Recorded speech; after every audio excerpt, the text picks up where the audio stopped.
भाई अस्सलाम वालेकुम, नमस्कार, जय हिंद।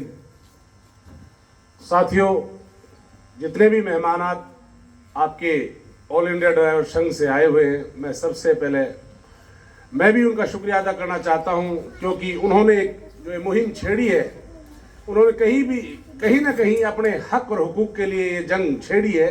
तो इंशाअल्लाह जब किसी चीज़ की लड़ाई लड़ी जाती है तो उसके रास्ते भी खुलते हैं। साथियों, मैं आपको बता दूं, हमारे इस मेवात के अंदर लाखों ड्राइवर है, मेरा मानना ये है। और लाखों ड्राइवर भी वो हैं जिनसे आप 100 घंटे लगातार गाड़ियां चलवा सकते हो।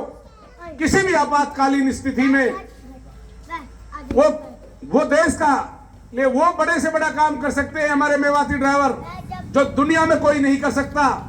ये इतिहास रहा है मेवातियों का, इसमें कोई शक नहीं।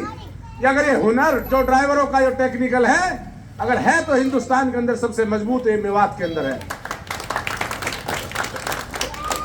मैं साथियों कहना चाहता हूं, एक मेवाती नौजवान जो ड्राइवर है, वो भूखा प्यासा 100 घंटे जब गाड़ी चला सकता है, तो सोच वो देश के लिए कितना काम कर सकता है।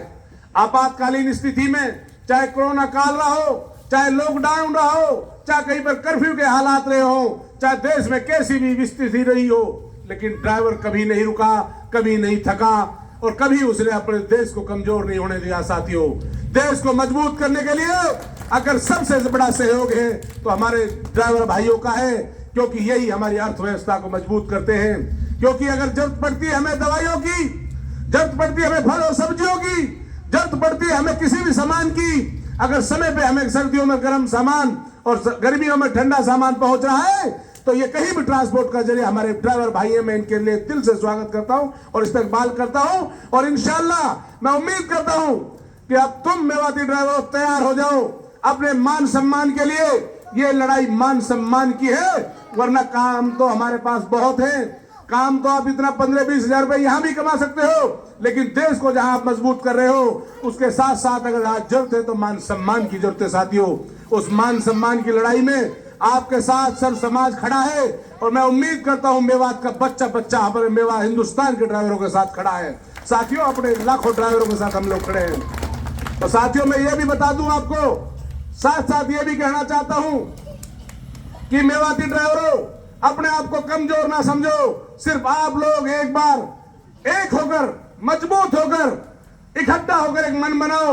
इंशाअल्लाह मैं उम्मीद करता हूं, जिस तरह तुम्हारी गांव लेवल की मुहिम, सरदार जी, जिस तरह गांव लेवल पर तुमने मुहिम चलाई है, गांव लेवल पर प्रधान बनाए, गांव लेवल फिक्र होगी, तो इंशाअल्लाह चाहे हमारे ड्राइवर भाइयों की बेटी की शादी का मामला होगा, चाहे उसकी आन बान शान का मामला होगा, कभी सर झुकेगा नहीं। इंशाअल्लाह ड्राइवरों का हौसला हमेशा ऊंचा रहेगा इंशाअल्लाह। और रही बात शोषण की, अगर ऐसे ही शोषण होता रहा, हम नहीं जगे, मैं उम्मीद करता हूं चंद समय की बात है, जिस तेजी के साथ ये आवाज जंतर मंतर तक भी जा रही है, जिस तरह हिंदुस्तान के ड्राइवर खड़े हो रहे हैं, मुझे ऐसा लगता है कि जैसे पहले परेशान किया जाता था, कदम कदम पे आरटीओ परेशान करता था, कदम कदम पे ड्राइवरों को कोई भी जलील कर देता था, मुझे ऐसा लगता है कि कहीं पुलिस से ज्यादा कहीं पावर ड्राइवरों को ना मिल जाए। साथियों, मैं उम्मीद करता हूं तुम इसी हौसले से लगे रहो, ऐसी पावर मिलने वाली है तुम्हें, ऐसा मेरा मानना है।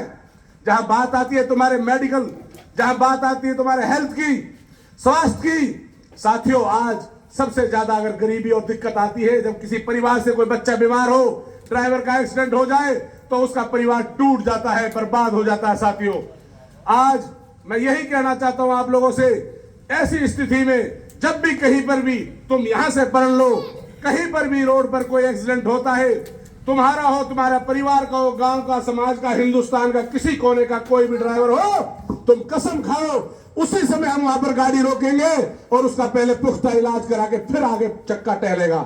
अगर ये यूनियन ड्राइवरों के अंदर पैदा हो गई, खुदा की कसम तुम्हारी कदर हो जाएगी। साथियों, आज होता क्या है, हमारे सामने हादसे हो जाते हैं, ड्राइवर तड़प तड़प के मर रहा होता है, हम थोड़ा सा रोकते हैं, ब्रेक लेते हैं, पूछते हैं कौन है, कहां है, फिर चल देते हैं।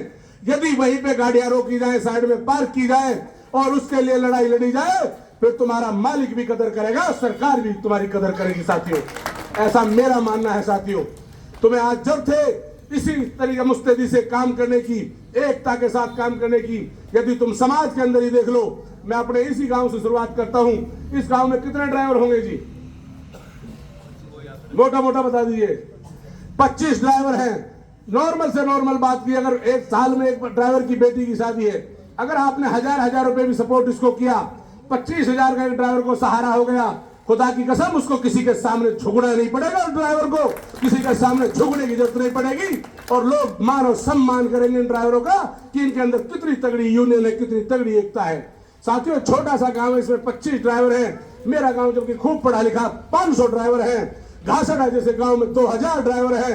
साथियों, 2000 ड्राइवर तो गांव की तकदीर बदल सकते हैं। गांव के सरपंच से लेकर मेंबरान तक हर पद को ड्राइवर हासिल कर सकते हैं। सिर्फ तुम्हारे अंदर एकता होनी चाहिए। इंशाअल्लाह ड्राइवरों की हर दुनिया कदर करेगी, सिर्फ तुम्हें एक होना होगा।